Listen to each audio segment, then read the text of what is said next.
Assalamualaikum warahmatullahi wabarakatuh. Seperti janji kami sebelumnya, kami akan hari ini mengadakan live bincang santai bersama Kepala Dinas Kesehatan Kota Banjarmasin. Sekaligus beliau adalah juru bicara gugus tugas COVID-19 Kota Banjarmasin. Adapun bincang-bincang kita pada hari ini, kita akan membahas tentang new normal. Jadi warganet sekalian, jika Anda ingin bertanya, kami akan membatasi pertanyaan seputar new normal. Apa itu new normal? Mari kita berbicara dan berbincang-bincang dengan Bapak Dr. Mahli Riyadi SHMH. Beliau adalah Kepala Dinas Kesehatan Kota Banjarmasin sekaligus gugus tugas COVID-19 Kota Banjarmasin. Ini beliau. Oke, selamat sore Pak. Selamat sore. Sehat Pak? Sehat, harus sehat selalu. Oke, harus sehat selalu Pak ya. Ya. Oke, seperti yang kita dengar selama ini Pak, Ya. baik di dunia maya maupun di berita-berita di televisi, ada opini yang beredar yang sangat banyak sekarang, yaitu masalah new normal. Sebenarnya menurut Bapak, apa sih new normal itu?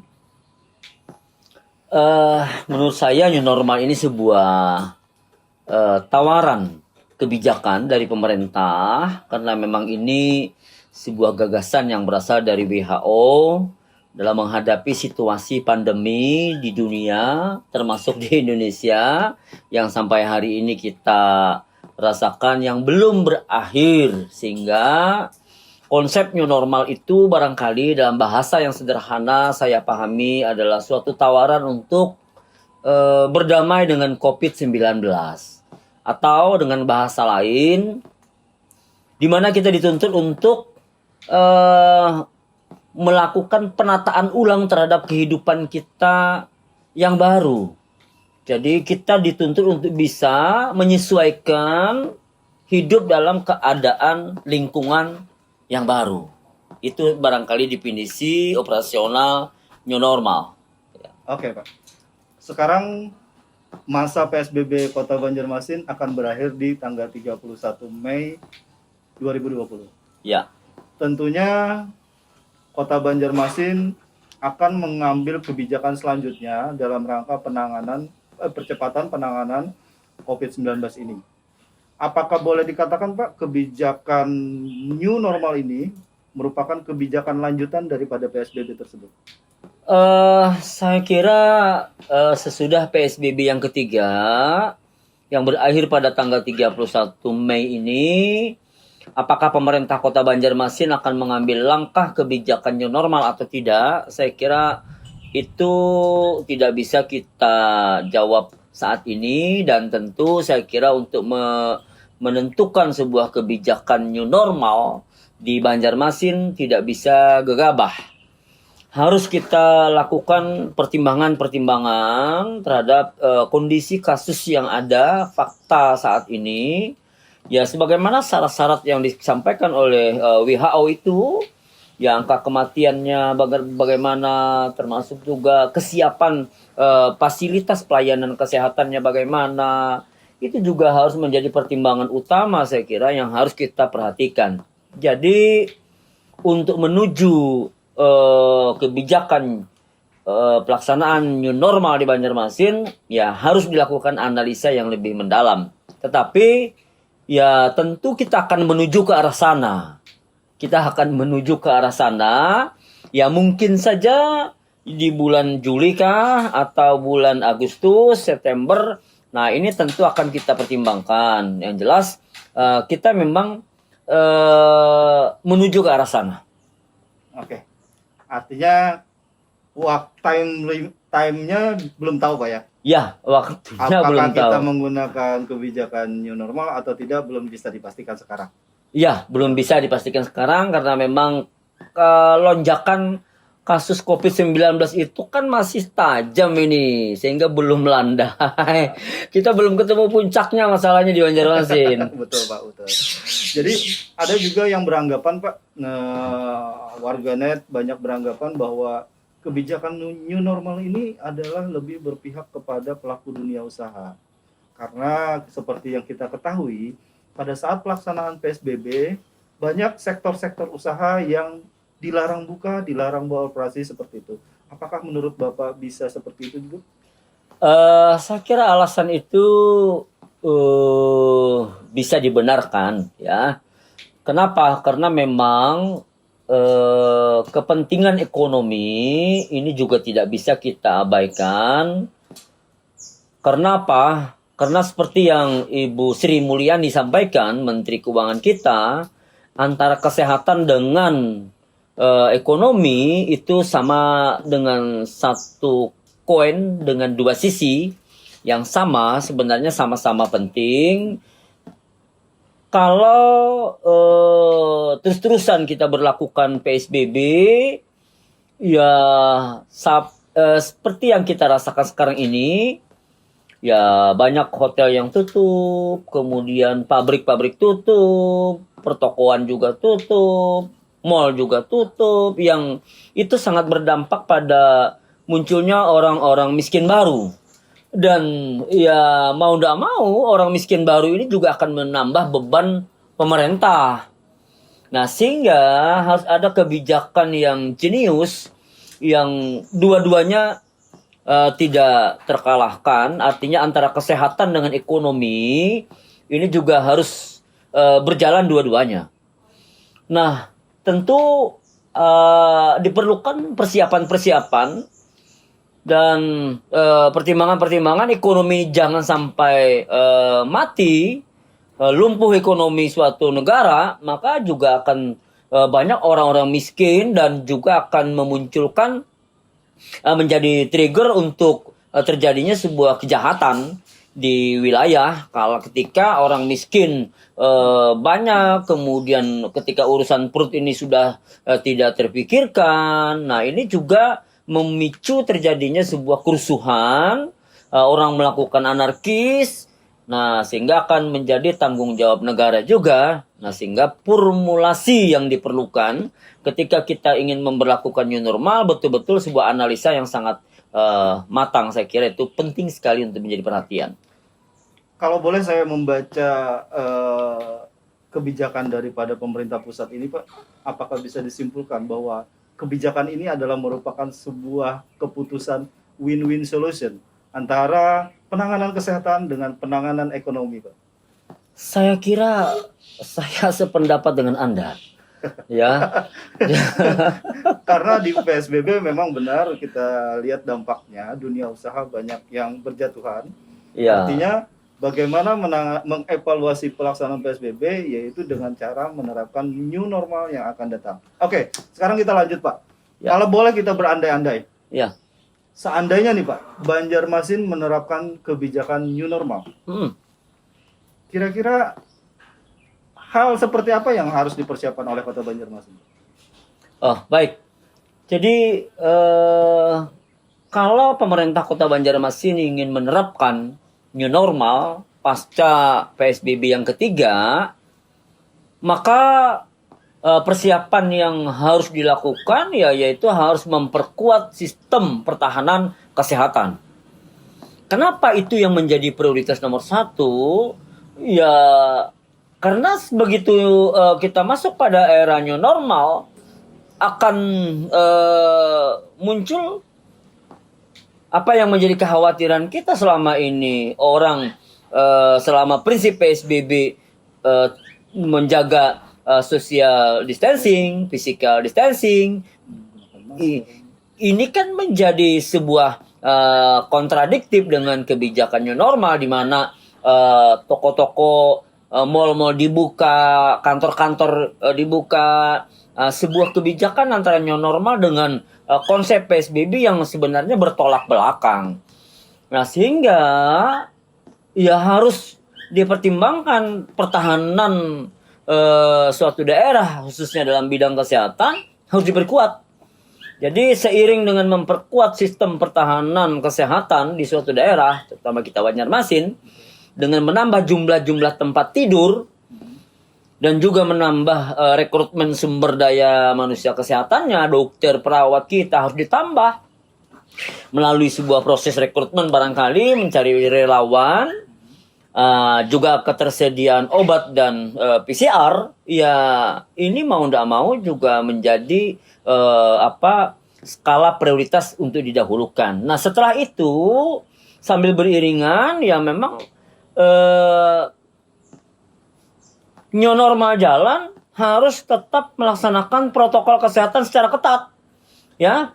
Jadi 3 prinsip yang tidak boleh terabaikan ketika kita melaksanakan new normal, ya itu standar minimal, ya 3 prinsip. Walaupun sebenarnya sudah ada ketentuan-ketentuan yang diatur dalam peraturan Menteri Kesehatan sebagai protokol pelaksanaan new normal, ya.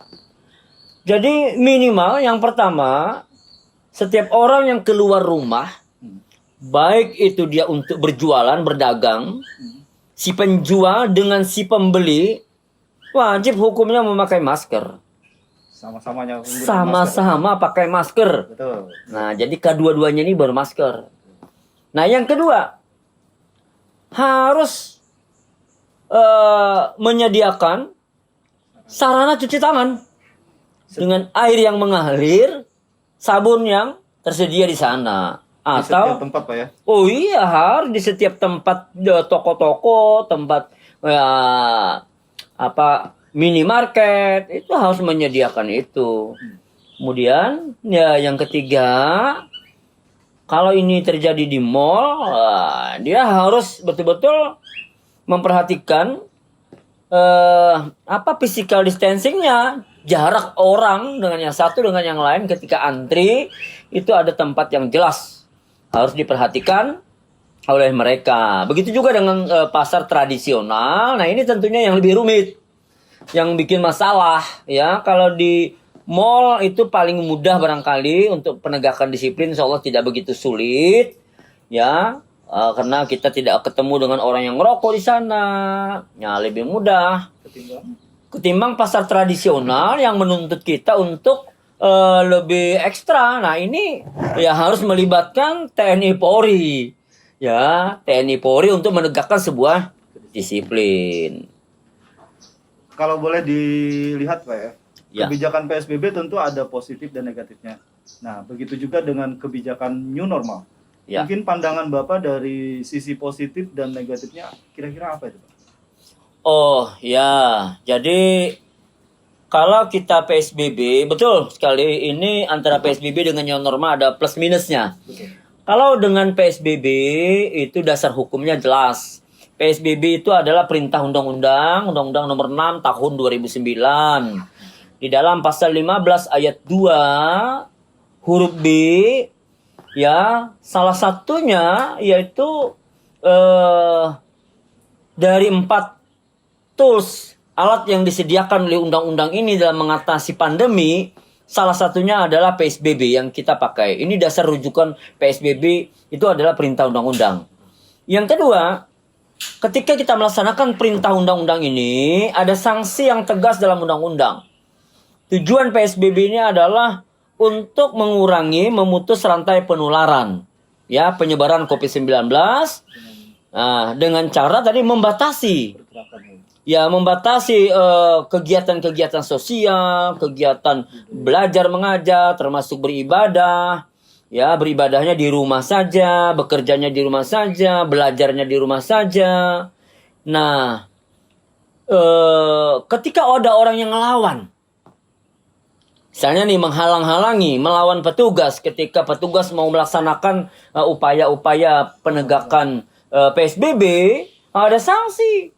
Dalam pasal 93 Undang-Undang 6 nomor tahun 2018 tentang kekarantinaan kesehatan ini bahkan memberikan ancaman pidana 1 tahun.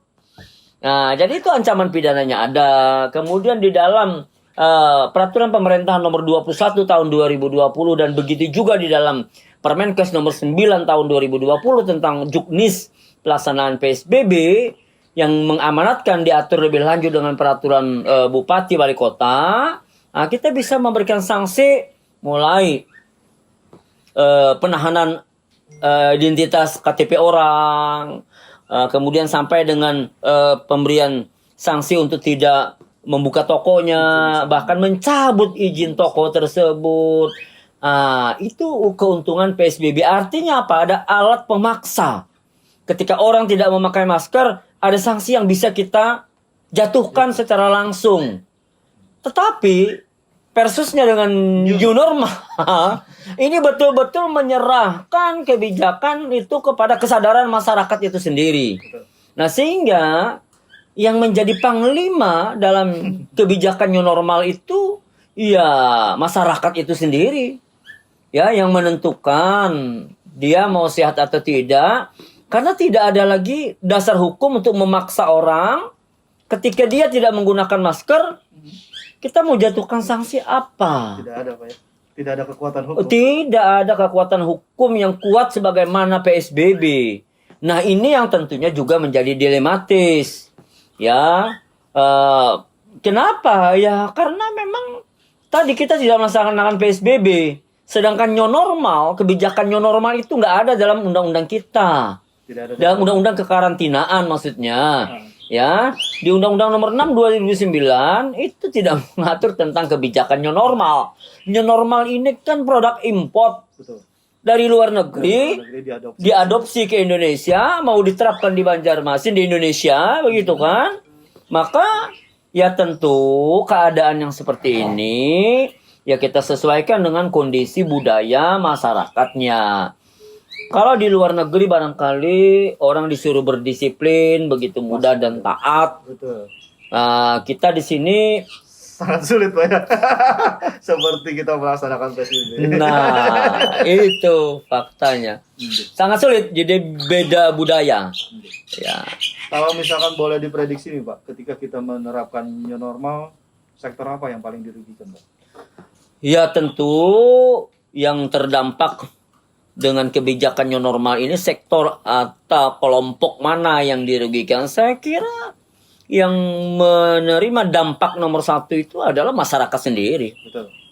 Kenapa? Ya tadi dengan kebijakan new normal, alat paksa untuk orang untuk bermasker itu Tidak ada. apa? Nanti mereka beralaskan, oh ini kan hak saya. Betul. Nah, kembali lagi nanti yang kita tidak suka herd immunity. Herd immunity. Nah, ini ada kaitannya. Nah, boleh dijelaskan tuh, Pak, tentang herd immunity, Pak. Karena Jadi- new normal katanya saling berhubungan dengan herd immunity. Pasti. Wah, Pasti itu ada hubungannya. oke. Ketika kebijakan yang normal itu dilakukan, Hukum ya maka hukum yang berlaku adalah herd immunity. herd immunity. Nah, tadi ketika orang tidak bermasker pada saat new normal, Betul. alat hukum apa yang mau dipakai untuk menjatuhkan sanksi orang untuk orang yang tidak bermasker? Untuk menegur saja mungkin susah, Pak ya. Untuk menegur saja mungkin bisa, tapi ketika dia beralasan, loh itu kan hak asasi saya. Kita tidak bisa memaksa, Pak. Agak repot lah, agak susah begitu. Betul. Kemudian dasar hukum apa ya yang mau kita pakai untuk memaksa orang memakai masker? Mau kita pakai Undang-Undang Nomor 6 2018 kekarantinaan kesehatan, tadi alatnya ada 4. Toolsnya. Toolsnya. Nah, melakukan screening, melakukan yang pertama itu kan melakukan upaya-upaya kekarantinaan. Karantina. Hubungannya dengan masker Tidak ada. secara langsung tidak ada. Nah, kemudian lockdown atau membatasi karantina suatu wilayah ya juga sangat sumir sehingga Tidak bisa dikatakan. nah dengan PSBB ini di breakdown di dalam perwali kan. Nah, sehingga ya kita mencari-cari nomenklatur dari new normal dalam sebuah undang-undang itu saya belum menemukannya. Jadi suku kata new normal itu dalam undang-undang apa itu ditemukan? Belum ada, Pak ya. Belum ada. Turunlah kita nggak usah undang-undang. PP barangkali. PP yang mana? 21. 21 kan mengatur tentang PSBB. Nggak nyambung, Pak ya. Banyak Permenkes nomor 9 teknis PSBB. Iya. Nah, sekarang ya berarti rujukannya adalah Permenkes. Permenkes 382 apa 328 saya lupa nomornya yang baru keluar ini. Nah, itu kan surat keputusan menteri yang di dalamnya nggak ada sanksi. Ada anjuran, Pak ya. Keputusan menteri ya untuk penjatuhan sanksi secara langsung agak repot. Bisa saja sih dikait-kaitkan begitu. Dan ini akan menjadi sebuah debat tebal. Seorang pakar hukum dia akan berargumen. Ya, dia akan berargumen. Itu kan hak asasi saya. Berarti dasar hukumnya tidak kuat, Pak ya? Tidak kuat, sangat berbeda dasar hukum new normal dengan PSBB. Betul. Jadi kalau saat ini new normal itu dasar hukumnya adalah keputusan Menteri Kesehatan. Keputusan Menteri dengan ya kalau keputusan Menteri itu melaksanakan perintah undang-undang ya is okay. Tidak masalah. Ya. Tapi new normal memang kalau kita lihat dari keputusan Menteri memang ada konsideran hukumnya. Tetapi tadi nomenklatur new normal itu sendiri Tidak ada. tidak ketemu kita di undang-undang, di PP 21, di Permenkes 9 juga tidak ketemu. Ya sehingga upaya-upaya new normal sebagaimana yang diatur dalam Permenkes itu lebih mengarah kepada protokol kesehatan. Ketika kita memasuki suatu era, suatu keadaan new normal itu nanti, protokol kesehatannya ini. Isinya itu dari kebijakan Kementerian Kesehatan itu. Ya, tidak ada sanksi di dalam keputusan Menteri Kesehatan. Nggak ada sanksi Nggak ada mengatur. sanksi sama sekali, Pak ya? Nggak ada. Dan tidak ada amanat juga diatur lebih lanjut dengan peraturan wali kota atau bupati maupun wali kota. Nah, ini sebuah dilematis. Ya memang kecuali nantinya ya kalau dicari-cari sebenarnya dicari-cari ada saja sih.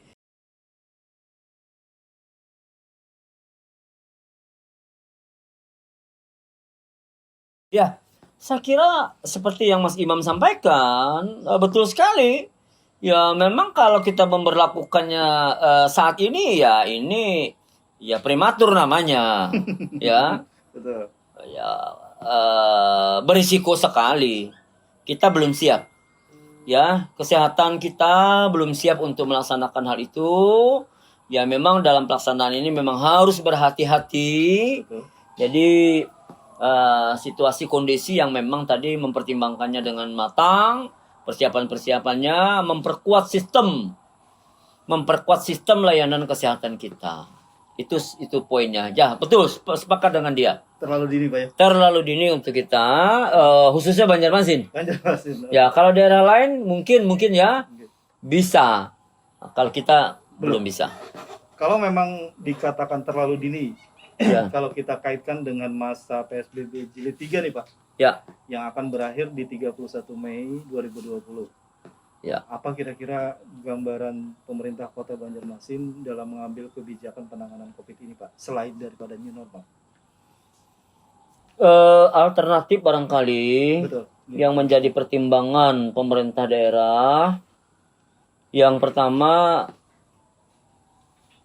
memperpanjang PSBB jilid 4 dengan kelonggaran. Artinya ada sisi-sisi yang harus dievaluasi daripada PSBB jilid Ya. 3, Pak ya? Contoh, Ya, boleh. kalau PSBB jilid 1, 2, dan 3 kita memperketat pasar, Betul. membagi pasar antara pasar sekunder dengan pasar primer. Nah, di PSBB yang keempat, ini dirubah. Pasar boleh buka. Dengan syarat pengetatan protokol kesehatan. Tapi bajunya tetap PSBB, tapi dilonggarkan. Apakah ini bertentangan dengan undang-undang? Tidak. Karena undang-undang membolehkan pasar itu buka. Sehingga dengan buka pasar berarti kan ekonomi masyarakat akan geliatnya Semakin meningkat, Pak ya? semakin meningkat, semakin bagus. Tidak ada lagi protes pedagang. Tidak ada lagi proses pedagang. Karena mereka merasa difasilitasi. Nah, seperti itu. ekonomi bangkit. Ya kan? Mungkin sektor apa lagi, Pak, yang kira-kira bisa dilonggarkan? Nah, hotel, Perhotelan, Pak ya? perhotelan, kemudian pariwisata. Oke, pariwisata. Silakan, tapi dengan tetap protokol kesehatannya. Kenapa? Ya dengan PSBB ketika nanti ada yang tidak bermasker, ketika penjual dengan pembeli tidak bermasker, gampang untuk penjatuhan sanksinya. Ya.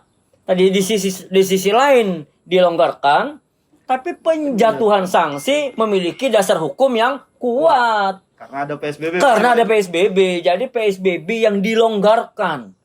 Dilonggarkannya apa? Sektor ekonomi. Sektor ekonominya. Pak. Iya. Makanya PSBB ini beda dengan lockdown gitu. Betul. Cuman gini Pak, Dan- ketika PSBB misalkan ada jilid 4, ketika PSBB ada jilid 4 nih Pak, dan Ya. seperti Bapak katakan tadi ada pelonggaran beberapa sektor, Ya. bagaimana dengan rumah ibadah Pak? Nah, ini pertanyaan menarik. Jadi ya memang di dalam undang-undang itu salah satu pembatasannya adalah pelaksanaan beribadah. Betul. Di dalam penjelasan undang-undang itu cukup jelas. Kita cari di pasal 21, di PP 21 ada penjelasan. Kemudian di dalam Permenkes juga ada penjelasan.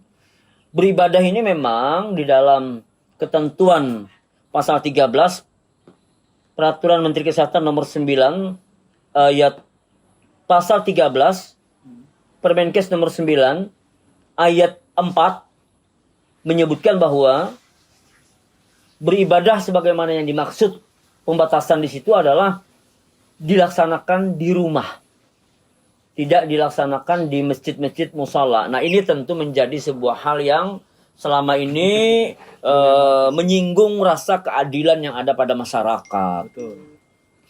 Kok pasar buka, masjid, rumah ibadah kok dilarang? Seperti itu. Ya, ini memang saya kira ada benarnya juga. Ya, ada benarnya juga di mana apa yang diamanatkan dalam undang-undang itu semestinya ya dilakukan peninjauan kembali pasal itu. Kenapa? Karena berdasarkan teorinya Han Kelsen, bukan teorinya Ponsafigny, bukan Han Kelsen. Ponsafigny mengatakan bahwa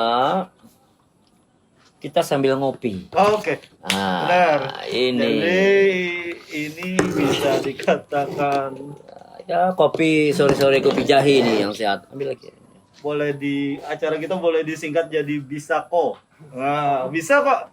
Artinya bincang santai sambil minum kopi. Ah. Ya. Kita lanjut, Pak. Oke, mungkin penjelasan Ya. Bapak dilanjutkan. Silakan. Sampai di mana tadi ya? Happen teori siapa tadi? Oh ya, teorinya Ponsafigny. Ini Ponsafigny. teori tentang keadilan. Ponsafigny mengatakan bahwa hukum itu adalah sesuatu yang menurut masyarakat adil. Nah, sekarang keadilan yang ada pada masyarakat itu kalau dia menganggap bahwa loh, ini nggak adil dong. Rumah ibadah dilarang, sementara pasar buka. Betul. Iya kan? Iya. Loh, orang yang datang ke masjid itu argumentasi masyarakat adalah orang yang bersih. Betul. Wudu gitu kan? Udah mandi malah kan Pak. Mandi. Nah, ini yang jadi dilematis gitu kan. Di undang-undang mengatur bahwa ya beribadah nggak boleh di masjid. Beribadahnya di rumah. Betul. Nah, saya setuju sebenarnya. Jadi memang ini yang seharusnya juga kearifan lokalnya bagaimana. Ya, saya ya setuju sebenarnya dengan teori ini. Apa yang dikemukakan oleh Ponsafigny dalam hal-hal seperti ini. Ya, rumah ibadah itu dilonggarkan dengan protokol kesehatan. Ini kearifan lokal. Artinya di lokal sini aja Pak ya. Ya, di Banjarmasin aja. Ya kan? Betul. Ini ceritanya bincang-bincang saja. Betul. Kita bukan masalah membawa instansi Pak. Iya, bukan. Kita bincang-bincang Tidak. santai saja. Ya, bincang-bincang santai Mungkin bisa saja. berguna bagi warganet yang ingin bertanya. Silahkan. Ini ada pertanyaan lagi ini Pak Rom. dari Ya, duduk sini ya. Sampai kok bisa. Dede Female. Bisa beri gambaran setelah PSBB berakhir dan new normal diterapkan, apakah kasus akan meningkat? Yang pertama, apakah kesadaran masyarakat akan lebih baik dari sebelumnya? Nah, seperti itu, Pak. Ada pertanyaan nih. PSBB berakhir, new normal diterapkan. Terus kasus meningkat nggak? Dan kesadaran masyarakat makin meningkat nggak dengan adanya new normal tadi? Oke. Oke. Sebelum menjawab, bagaimana kalau kita menikmati kopi jahe dulu? Alhamdulillah. Ayo. Minum kopi dulu, Rom. Silakan. Ayo, Rom. Jan. Nih. Ini kopi istimewa. Alhamdulillah. Nah, kopi. Warganet semua kita minum kopi. Ya. Kopi jahe. Silakan. Terasa jahenya. Ini banyak sekali yang nonton. Bagaimana? Nikmat ya? Nikmat sekali, Pak. Terima kasih banyak atas sajian kopi jahenya di sore-sore, udara dingin-dingin, sangat enak sekali. Mungkin bisa kita lanjut, Pak, dengan pertanyaan Dede Final tadi, Pak. Jadi apakah dengan kita memberlakukan new normal kasus akan meningkat, dan apakah dengan memberlakukan new normal kesadaran masyarakat juga meningkat? Istilahnya bagaimana dengan kesadaran masyarakat ya? Ada kaitannya. Saya kira begini, kebijakan new normal itu saat ini sebagai suatu hambatan buat kita dari Dinas Kesehatan menganggap bahwa new normal itu di saat sekarang ini untuk Banjarmasin sebagai penghambat. Ya. Penghambat dalam upaya penanganan COVID-19. Lalu kalau itu diberlakukan, apakah kasus akan meningkat? Oh, sangat memungkinkan sekali. Karena herd immunity tadi, Pak ya? Iya. Sangat memungkinkan sekali. Karena apa? Oh, karena bukan PSBB. Iya. Kan berbeda ini. Ini PSBB, ini new normal. Nah, kalau ini new normal, ya semua sama-sama kita ketahui, new normal kan rujukannya ke Kemenkes. Betul. Dalam Kemenkes nggak ada sanksi nih. Betul. Ya masyarakat atau ahli hukum Tidak bisa. akan mendebat hal itu. Saya tidak bermasker saat ini. Ya sorry ya teman-teman netizen. Saya nggak bermasker karena Mas Sapar ini bermasker. Kami semua di sini bermasker. Mereka bermasker, jadi saya nggak pakai masker. Ya karena jarak kami juga lebih dari 1 meter gitu kan. Dan biar suara lebih jelas juga, Pak. Ya, jadi bukan saya tidak taat protokol, ya karena ini di rumah gitu kan. Ya. Kita dari rumah sehingga aman. Lalu tadi kemungkinan meningkat, yes. Kenapa? Karena masyarakat sudah, bagi kelompok masyarakat yang merasa terbelenggu dengan PSBB yang udah bosan 14 hari di rumah, begitu dia merasa ini sebuah kemerdekaan, ya kan? Ya. Ya, ini memungkinkan saja untuk terjadi transmisi penularan.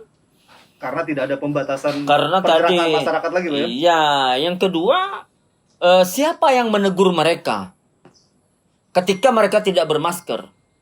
Betul. PSBB aja seperti sekarang ini, Yang jelas ada unsur pelaksananya, Ya. ada unsur hukumnya, ya. sedangkan new normal, kita nggak tahu siapa yang melaksanakan. Nah, ya tadi kembali kepada masyarakat. Betul. Jadi ketika new normal diberlakukan, kalau PSBB, kesehatan itu adalah jadi panglimanya. Di depan, Pak ya? Di depan. Sekarang PSBB new normal, maka yang menjadi panglima itu adalah masyarakat itu sendiri. Iya, betul. Nah, ketika masyarakat menjadi panglima, sekarang sudah siapkah masyarakat kita ini menjadi panglima? Sudahkah tumbuh kesadaran-kesadaran pada masyarakat? Bahwa sudahkah masyarakat kita betul-betul memahami secara keseluruhan? Nah, sehingga berlakulah yang tadi yang namanya herd immunity. Mau nggak mau kan, Iya. kita ya akhirnya yang lemah dia akan tumbang. Dan Jadi seperti itu. buntut-buntutnya peledakan kasus di rumah sakit rawat inap, Pak. Ya. Apakah sudah siap rumah sakit kita? Nah itu tadi. Jadi seperti tulisan Pak Dr. Sani ya tadi malam. Betul kata beliau. Saya setuju dengan pendapat beliau. Ya kita harus lebih mendahulukan penguatan dalam sistem atau bidang pertahanan kesehatan ini. Ya kenapa? Ya bukan karena kita orang kesehatan. Tapi logika kita saja dan logika masyarakat. Artinya kalau orang sakit, bagaimana mau membangun sektor ekonomi? Betul. Kalau dia sakit-sakitan, bagaimana dia mau berdagang? Betul. Nah, sehingga ya makanya jaminkan dulu bahwa sistem kesehatan di Indonesia dan khususnya di Banjarmasin itu sudah betul-betul kuat Betul. dan terjadi pelandaian, ya tidak ada lagi peningkatan kasus baru. Baru Jadi terapkan new normal, Pak ya. baru diterapkan new normal di Banjarmasin. Kalau kita boleh melihat negara lain nih, Pak, Korea Selatan yang katanya sudah menerapkan new normal, yang sebelumnya memang melaksanakan lockdown Ya. ketika peningkatan kasusnya sudah melandai dan mereka menerapkan new normal, tiba-tiba ada istilah the second wave, Pak. Artinya ada gelombang kedua peningkatan kasusnya Ya. dan mereka lockdown lagi seperti itu, Pak. Apakah pemerintah pusat ini tidak melihat daripada kondisi negara Korea Selatan tersebut? Itulah seharusnya yang menjadi bahan referensi pemerintah kita yang belajar dari kasus Korea itu kan. Ya. Ya, makanya sudah kuatkah sistem pertahanan kesehatan kita? Saya kira itu contoh yang menjadi pelajaran yang sangat berharga. Betul. Ketika kita mau memberlakukan itu, makanya tadi Dipikirkan lagi, Pak ya. dipertimbangkan Lagi. kembali. Ya, jadi ini yang tentunya menjadi dasar kita. Saya kira itu contoh yang sudah diketahui seluruh masyarakat. Jadi kita memang kesimpulannya dari kasus itu adalah harus berhati-hati Betul. dalam membuat sebuah kebijakan new normal ini. Ada juga istilah gini, Pak.